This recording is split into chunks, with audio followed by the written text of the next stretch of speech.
Hello friends, welcome back to my YouTube channel PD tech math. तो आज के अपने लेक्चर में हम कर देते हैं कुछ एलिमेंट्री प्रॉपर्टीज़ ऑफ ग्रुप।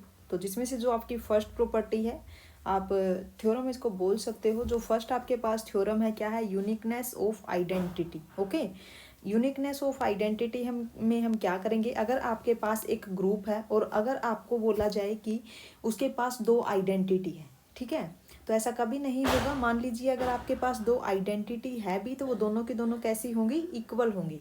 यानी कि जो ग्रुप है वो यूनिकनेस आइडेंटिटी को फॉलो करता है। यानी कि अगर आपके पास ग्रुप है तो सिर्फ और सिर्फ एक ही आइडेंटिटी वहाँ पे होगी, ठीक है। उसके बाद जो सेकंड थ्योरम है वो है कैंसिलेशन लॉ पर बेस्ड है। जो थर्ड थ्योरम है वो है आपकी यूनिकनेस ऑफ इनवर्स। तो जो इनवर्स होता है आपके पास ग्रुप का, वो भी यूनिक होता है। एंड थ्योरम फोर्थ जो है वो क्या है? सोक्स सूज प्रॉपर्टी। ओके, तो ये चार थ्योरम हम यहाँ पे करने वाले हैं। और मैं आपको बता दूं, जो भी यहाँ पे CSIR नेट एस्पायरेंट्स है या फिर गेट एस्पायरेंट्स है, तो उनके लिए भी मैंने यहाँ पे वीडियोज अपलोड की हुई है। जो अभी तक आपके एग्जाम हुए हैं CSIR नेट के 2010 टू 2023 तक, हमने कंप्लीट सॉल्यूशन डाला हुआ है। लीनियर अलजेब्रा का कंप्लीट सॉल्यूशन मिल जाएगा, कॉम्प्लेक्स एनालिसिस का मिलेगा, रियल एनालिसिस का मिलेगा। और अगर हम बात करें गेट की, तो गेट का भी हमने linear algebra, real analysis, complex analysis और LPP ये हमने कंप्लीट किया है। और अभी फिलहाल ही जो आपका HPSC PGT मैथ्स का जो एग्जाम हुआ था, ऑब्जेक्टिव पेपर जो आपका हुआ था, उसका भी हमने कंप्लीट सॉल्यूशन डाला है, ठीक है। तो चलिए अब हम चलते हैं अपने आज के लेक्चर पर। एब्स्ट्रैक्ट अलजेब्रा का ये आपका फोर्थ लेक्चर होने वाला है। ओके, तो देखिए फर्स्ट थ्योरम आपके पास क्या है? Uniqueness of the identity. Okay, uniqueness of the identity यहाँ पे क्या है? In a group G there is only one identity element. यही है, ठीक है। आपके पास जो ग्रुप होता है उसके पास सिर्फ और सिर्फ एक ही आइडेंटिटी वहाँ पे मिलेगी। और जो आपके पास आइडेंटिटी होती है ग्रुप की, तो क्या प्रॉपर्टीज होती है आइडेंटिटी की? ठीक है, आपके पास जी क्या है? एक ग्रुप है, ठीक है। जी आपके पास क्या है? ग्रुप है। तो ई आपके पास आइडेंटिटी कब होगी? देखिए, for all element a in G, ठीक है, there exist e in G such that a e is equal to a, या फिर e a is equal to a. तो हम इस ई एलिमेंट को हम यहाँ पे क्या बोलते हैं? Is the identity element of G. Okay, identity of G, ठीक है। तो यहाँ पे इसने क्या कहा है कि जो आपके पास आइडेंटिटी एलिमेंट होता है वो आपके पास क्या होगा? यूनिक होगा, ठीक है। हम यहाँ पे कंसीडर करके चलते हैं कि आपके पास यहाँ पे मान लीजिए दो आइडेंटिटी एलिमेंट है। हमने मान लिया कि ई और ई डैश यहाँ पे टू आइडेंटिटीज है। ओके, यहाँ पे सपोज कर लीजिए, suppose that E and E dash, suppose that E and E dash are two identities,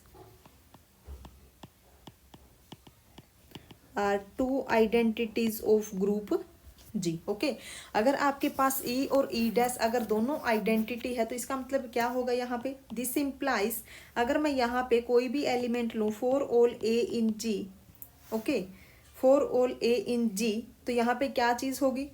for all a in G, a e is equal to a is equal to e a. Okay, और e dash भी यहाँ पे क्या है? Identity element है, ठीक है। E dash भी यहाँ पे क्या है? आइडेंटिटी एलिमेंट है। आप मान लीजिए यहाँ पे ये आपके पास फर्स्ट हो गई, एंड सेकंड आपके पास क्या होगा कि a e dash is equal to e a is equal to e dash a for all a in G, ठीक है। तो यहाँ पे हमें क्या प्रूफ करना है कि जो ई और ई डैश है वो दोनों की दोनों क्या है? इक्वल है, ठीक है। तो हम यहाँ पे फर्स्ट को लेकर के चलते हैं। सबसे पहले हम फर्स्ट को यहाँ पे देखेंगे। फर्स्ट में आपके पास क्या है कि a e is equal to a for all a in G. Okay, तो देखिए जो ई और ई डैश है वो भी दोनों के दोनों कहाँ से बिलोंग करते हैं? आपके जी से बिलोंग करते हैं, ठीक है। तो देखिए फर्स्ट में इसने क्या कहा है? फर्स्ट में इसने कहा है कि a e is equal to a for all a in G. Okay, और हमें पता है कि जो आइडेंटिटी एलिमेंट है वो कहाँ से बिलोंग करता है? जी से। और ई डैश भी कहाँ से बिलोंग करता है? जी से। तो देखिए जो ए एलिमेंट है, क्या पता ए यहाँ पे ई डैश हो, ठीक है। देखिए अगर ए एलिमेंट आपका यहाँ पे ई डैश, हम यहाँ पे चूज कर लेते हैं। नाउ चूज जो ए एलिमेंट है आपका वो क्या है यहाँ पे ई डैश है, ठीक है। तो यहाँ पे आपके पास क्या हो जाएगा ई डैश इंटू ई, है ना। यहाँ पे क्या हो जाएगा ई डैश इंटू ई, तो ये आपके पास क्या आ गया ई आ गया, ठीक है। अगर हम सेकंड पार्ट की बात करें तो सेकंड में क्या है a e dash is equal to a for all a in G, ठीक है। तो हम यहाँ पे सपोज कर लेते हैं कि जो ए है आपके पास वो क्या है ई है, तो यहाँ पे क्या हो जाएगा e e dash is equal to e sorry e dash, यहाँ पे हमने क्या चूज किया है देखिए ई डैश ई, तो यहाँ पे आपका आना चाहिए ई डैश और ये ई, ठीक है। यहाँ तक आपके पास एक तो इक्वेशन ये बन जाती है, ठीक है, एक इक्वेशन आपके पास ये बन जाती है, ठीक है। तो यहाँ पे देखिए ई डैश ई आपका ई डैश के इक्वल है और ई ई डैश आपका किसके इक्वल है ई के इक्वल है ना।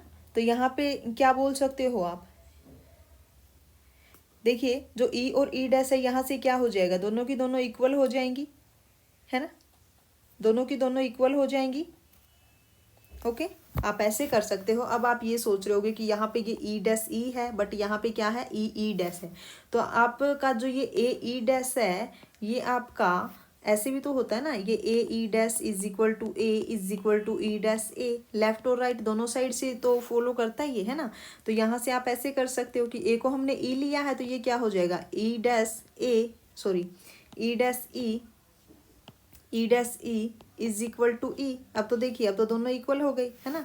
तो यहाँ से देखिए this is second and this is first, अगर हम फर्स्ट और सेकेंड से देखें तो यहाँ से आपके पास क्या आ जाता है e dash is equal to e, है ना। तो यहाँ से आपके पास क्या आ गया कि आइडेंटिटी जो होगी आपकी वो यूनिक होगी, ठीक है।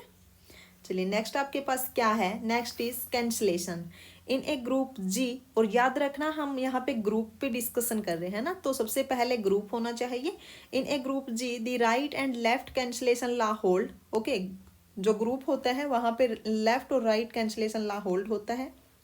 कैसे, b a is equal to C a implies b is equal to c. देखिए अगर आपके पास b a is equal to C a है तो हम यहाँ पे ए को कैंसिल कर सकते हैं, ठीक है, और ए को कैंसिल करके हम यहाँ पे बी इज इक्वल टू सी बोल सकते हैं। अगर आपके पास ग्रुप है तो लेफ्ट और राइट जो कैंसिलेशन लॉ है वो आपका होल्ड होता है। अब देखिए कि कैसे होता है, ठीक है। अब यहाँ पे देखो हमें क्या दिया हुआ है, suppose b a is equal to C a. अब जी आपके पास क्या है ग्रुप है तो यहाँ पे इनवर्स एग्जिस्ट करेगा, है ना। अब अगर जी ग्रुप है तो यहाँ पे इनवर्स एग्जिस्ट करेगा, ठीक है। तो हम मान लेते हैं कि जो ए डैश होगा वो ए का इनवर्स है, ठीक है।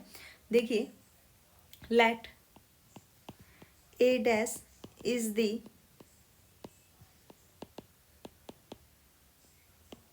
Inverse of A. ओके, तो हम यहाँ पे क्या करते हैं, जो इक्वेशन फर्स्ट है आपके पास मल्टीप्लाई कर देते हैं ए डैश से, ठीक है। तो आपके पास क्या आ जाएगा दिस बी, और यहाँ पे क्या होगा B A dash is equal to C A dash. अब जी अगर ग्रुप है तो एसोसिएटिव प्रॉपर्टी होल्ड करेगा, तो यहाँ से क्या आ जाएगा B A dash is equal to C A dash. तो ये आपके पास क्या आ जाएगा बी आइडेंटिटी सी आइडेंटिटी, ये आपके पास क्या आ गया बी इज इक्वल टू सी, ठीक है।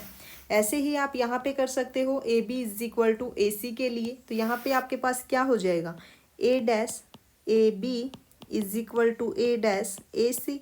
ओके, एसोसिएटिव प्रॉपर्टी होल्ड होगी तो यहाँ पे क्या हो जाएगा a dash a B is equal to a dash a C. Okay, तो ये आपके पास आइडेंटिटी हो जाएगा, then b is equal to c. Okay, तो देखिए अगर आपके पास ग्रुप गिवन है तो वहाँ पे लेफ्ट और राइट कैंसलेशन लॉ होल्ड होता है। ओके, अब नेक्स्ट देखिए थर्ड थ्योरम आपके पास क्या है, for each element a in a group G there is a unique element b in G such that a B is equal to b a is equal to e. यानी कि आपके पास जो inverse होता है वो आपके पास यूनिक होगा, ठीक है। आपके पास जो ग्रुप होता है वहाँ पे एक एलिमेंट के कोरस्पॉन्डिंग एक ही इनवर्स आपको वहाँ पे मिलेगा, दो इनवर्स वहाँ पे नहीं होंगे, ठीक है। अब यहाँ पे बात की है, देखिए ए एक एलिमेंट लिया है इसने, कहाँ से ग्रुप जी से इसने एक एलिमेंट लिया है, ए के कोरस्पॉन्डिंग इसने एक बी एलिमेंट फाइंड आउट किया है जो कि क्या है इनवर्स ऑफ ए, ठीक है। बी आपका क्या है, inverse of A, B is the inverse of A. Okay, तो हमें यहाँ पे शो करना है कि बी के अलावा यहाँ पे कोई और इन्वर्स नहीं होगा। अब हम यहाँ पे मान लेते हैं एक तो बी इन्वर्स है ही, और एक हम यहाँ पे कंसीडर कर लेते हैं कि एक सी, ठीक है, बी और सी यहाँ पे दो इन्वर्स हम यहाँ पे कंसीडर करके चलेंगे, और लास्ट में हम प्रूफ कर देंगे कि जो बी और सी है वो दोनों इक्वल है। Okay, now suppose B and C are both inverse of A, inverse of A. Okay, तो यहाँ से आपके पास क्या आ जाएगा बाई इनवर्स प्रॉपर्टी, यहाँ पे आपके पास क्या होगा, अगर बी आपका ए का इनवर्स है then satisfy a B is equal to e, and और यहाँ से क्या हो जाएगा, is a c is equal to e. ठीक है यहाँ तक। ओके, अब यहाँ पे देखिए दोनों के दोनों ई के इक्वल है, यहाँ पे ये भी ई के इक्वल है, ये भी ई के इक्वल है, this implies A B is equal to A C. Okay, अब हमें पता है कि ग्रुप है, ठीक है, तो कैंसिलेशन ला होल्ड होगा, है ना, बाय कैंसिलेशन ला यहाँ पे क्या आ जाएगा, ए से ए कैंसिल होके इधर बी इज इक्वल टू सी आ जाएगा, यानी कि जो इनवर्स होता है वो यूनिक होगा। ठीक है, नेक्स्ट देखिए लास्ट आपके पास है theorem fourth, socks shoes property. Okay, socks shoes property क्या बोलती है, for group elements a and b inverse of A B is equal to inverse of B inverse of a. ठीक है, तो ये है आपकी सोक्स शूज प्रॉपर्टी। ठीक है, तो यहाँ पे देखिए आपके पास क्या है, inverse of A B is equal to inverse of B inverse of A. Okay, कैसे करोगे, कैसे करोगे, देखिए अगर आपके पास ये क्या है इनवर्स ऑफ ए बी, अगर मैं ए बी से मल्टीप्लाई करूँ तो आपका आइडेंटिटी के इक्वल होगा, है ना। Now since A B inverse of A B किसके इक्वल होगा, ये आइडेंटिटी के इक्वल होगा, है ना। अगर हम इसको ओपन करें तो क्या आएगा, ए बी और ये क्या होगा, बी इनवर्स ए इनवर्स। ठीक है, अब यहाँ पे एसोसिएटिव प्रॉपर्टी होल्ड होती है। ठीक है, तो ये क्या हो जाएगा, A B B inverse A inverse, ये क्या हो जाएगा, ए आइडेंटिटी ए इनवर्स, ये क्या होगा, ए इनवर्स, और ये आपके पास क्या आ गया, आइडेंटिटी, है ना। ये आपके पास क्या आ गया, आइडेंटिटी आ गया, है ना। अब क्या करोगे, अब देखिए एक तो आपके पास ये है कि A B and inverse of A B is equal to identity, और एक आपके पास ये आ गया कि ए बी और बी इनवर्स ए इनवर्स ये भी किसकी इक्वल आ गया, आइडेंटिटी के इक्वल। तो यहाँ से हम बोल सकते हैं कि A B and inverse of A B is equal to A B B inverse A inverse, है ना। अब यहाँ पे कौन सी प्रॉपर्टी लगाओगे, जल्दी से बताइए मेरे को, बोलिए जल्दी से बोलो, कौन सी प्रॉपर्टी लगाओगे यहाँ पे,